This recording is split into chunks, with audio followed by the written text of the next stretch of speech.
Hi everyone, so today I'm going to be talking about Rumba and specifically breaking down a Rumba walk for you guys. Now it made sense in my head to start with Rumba instead of Cha because I thought there are some principles that apply to Cha as well, there's just some differences to help you deal with the speed. Okay, so if we take our starting stance here, as if we're just taking a step on two, I'm going to start by focusing on the legs. So before we start, I want to feel like, hang on, let me just take this off. We're standing tall, our tummies are tucked in, and I want us to feel like our legs are being turned out. So if you grab the inside of your legs, you'd feel like they're being pulled outwards. So this helps with our standing leg being turned out, and our back leg wants to feel like the hip and the whole leg is being rotated, and we're using the inside edge of our toe. So we're like this. Now, starting with the legs, I want us to feel like there's an opposition in our legs. As one goes forward, the other one pulls back even more. And I want us to think about that from our knees. However, with this leg, I want us to feel like someone's pulling our knee forward, but then when we get to the middle, they've also grabbed our ankle. And then as they keep pulling, they let go of our knee and just keep pulling our ankle. Okay, so I'll come back to that more, but that's just a main principle. Go knee, knee and ankle, ankle. So our legs are turned out, and I want us to feel as though the person who's just grabbed our back knee is pulling our feet through the mud, and this is how we get our foot pressure with our big toe.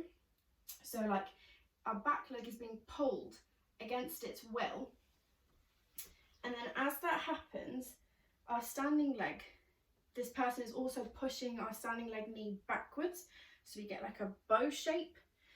So if I do that again, we go here, and then we're squeezing, and our legs are going in the opposite direction, so they're being pulled. Now, as we get to the middle, if I move this way, our feet should look like this. So our standing leg is turned out, and we've come here, our knee's been pulled forward and the other one's been pushed back. Then someone's just grabbed hold of our ankle, and we're starting to work that forward as well. So we want to look like this when we come through the middle. And then as the leg comes through, the person's let go of our knee about here, and our ankle starts to take forward, and we come through in this lovely ballet point where our legs are being turned out this way now instead of the other way when it was behind.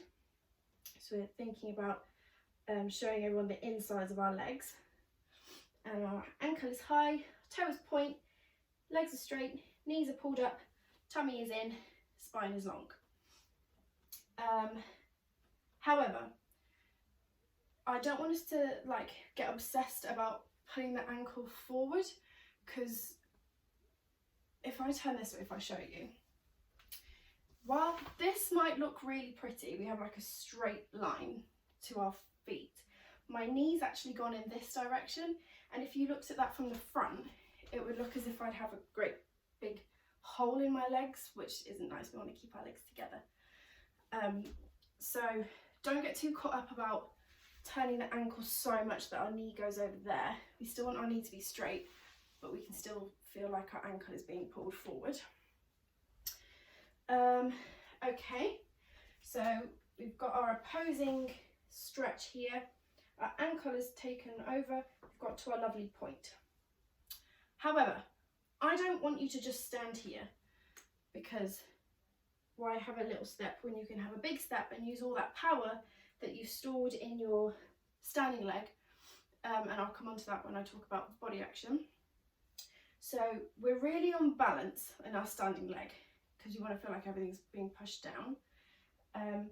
We want to use that energy to push even more. So my this leg, where I point it, it doesn't just stay.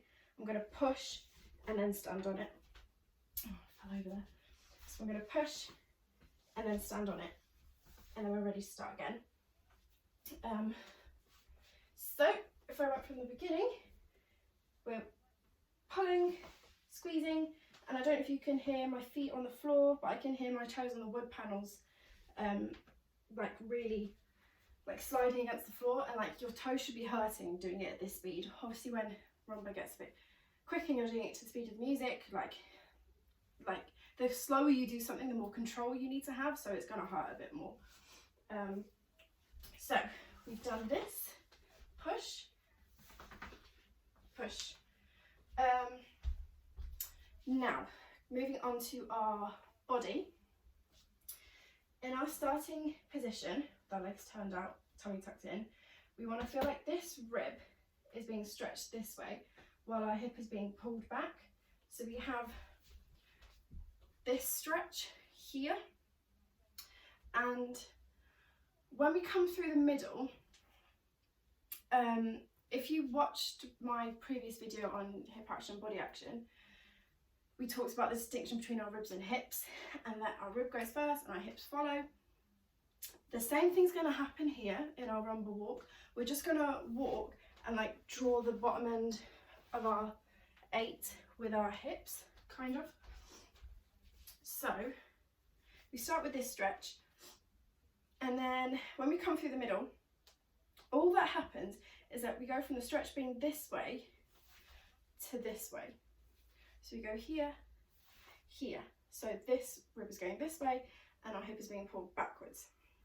Now at the same time, I don't know if you remember that punching feeling I talked about where we tuck in our hips a little bit when we come through the middle. So that's going to happen here as our feet pass. We go hop, settle. Do that again. It's really helpful to put your hands here because then you'll know if you're tipping or not. So here, tuck, settle. Tuck, settle. And that settle feeling should feel like you're really pushing down and backwards into this hip while you're still staying tall, and we've got this stretch going on and our leg is straight. I don't want you to start going here. And that's where we get our energy. You should be really on balance and feeling like no one can push you over.